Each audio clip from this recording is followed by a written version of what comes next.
Hey guys, this is Sifu Grant at Darsana Martial Arts in Coral Springs, and following this video I'm going to do a series of videos breaking down Laodajia, the first routine of Chen Tai Chi. But before I did that, I wanted to take the time to talk about developing your skill in Tai Chi, learning the form, and how that fits together. What place does the form have in developing skill and in your personal practice?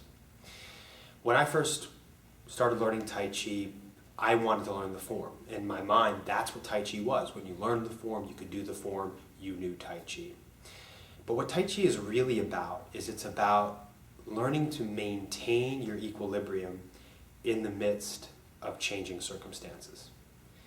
To do that, you have to first identify yin and yang in its various aspects in yourself, mind and body, and in relationship to another person, in relationship to your environment.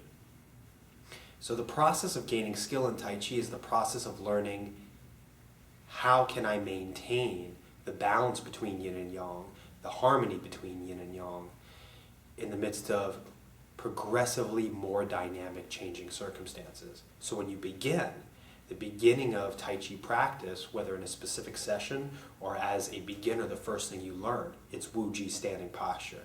And it's about learning to align your structure and relax through it, and sequentially and in layers, letting go of more and more and more tension, having a more efficient alignment so that energy can balance more perfectly in your body.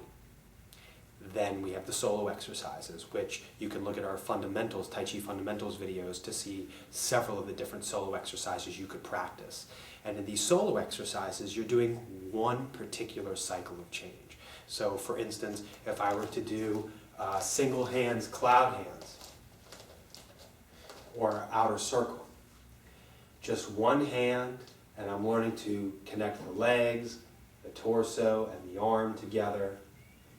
And this is one cycle of change. The arm goes up, out, away from center, returns down, in, and back to center. And so what we're looking at here is one cycle of going to the extreme of yang and back to the extreme of yin. And I can practice maintaining my equilibrium, my vertical alignment, relaxation, and all the other things that go into that. In other words, the thread of Wu Ji remains within the midst of yin and yang, changing around it, returning to it, and extending away from it.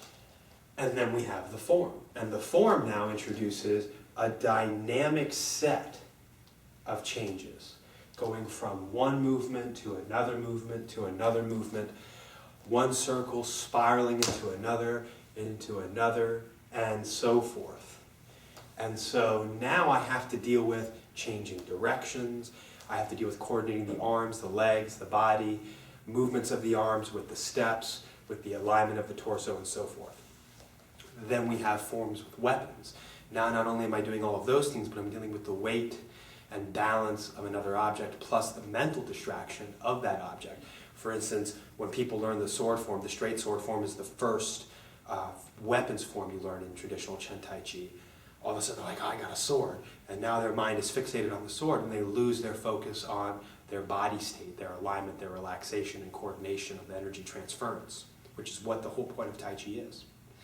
Beyond that, we move on to push hands drills that get progressively more complex until you're doing freestyle, where somebody can push, pull, grab, even do mock striking type movements or attempts at joint locks or takedowns. And your entire goal during all of that, from Wu Ji to freestyle push hands, is can I maintain my personal equilibrium?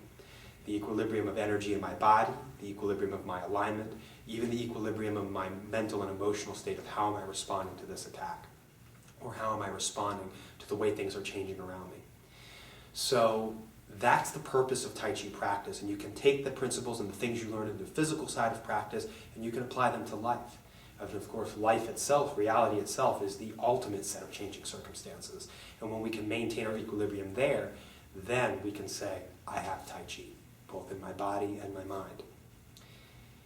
In terms of learning the form, now that you understand where its place is, also understand it's just another tool. Wuji, solo exercises, forms, push hands, they're all tools for you to learn and to test your ability to maintain your equilibrium and to harmonize yin and yang, opposing forces. So there's nothing magical about the form. The form's movements itself don't produce this balance automatically. You need to find and then refine the balance and the equilibrium of your mind and body during the form. The form is just another tool or vehicle for you to be able to use to practice that. Beyond that, when it comes to learning the form or looking at people doing the form or reading books on it, well, first in terms of books, you can't really learn a form from a book unless you already have a lot of experience, you already have a decent understanding of the form. You might be able to learn another variation from a book, but even then I don't recommend it. It's nice to look at, get some ideas, but in the end you really need somebody there teaching you to do it because it's about the quality of the form, and you need somebody there checking your posture, making sure you're not creating tension in any points of your body, and a multitude of other deeper layer aspects of internal development while practicing the form.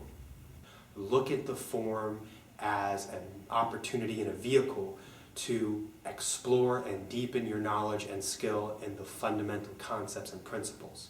The idea of silk reeling, the idea of inner body connectedness and relaxation, and then you'll be getting something very valuable out of learning the form.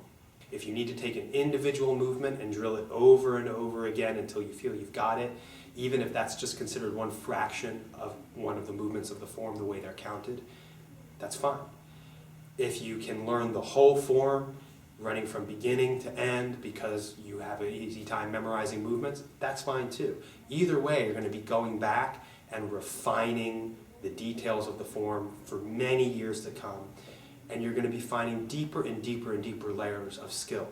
So it's not something you're going to be done with. It's not a matter of getting from point A to point B, learn the form, put it in your pocket, go on. It's about the skill applied through the form and using the form as a tool. So it's a tool that you're going to use again and again and again to deepen your skill. I hope that helps.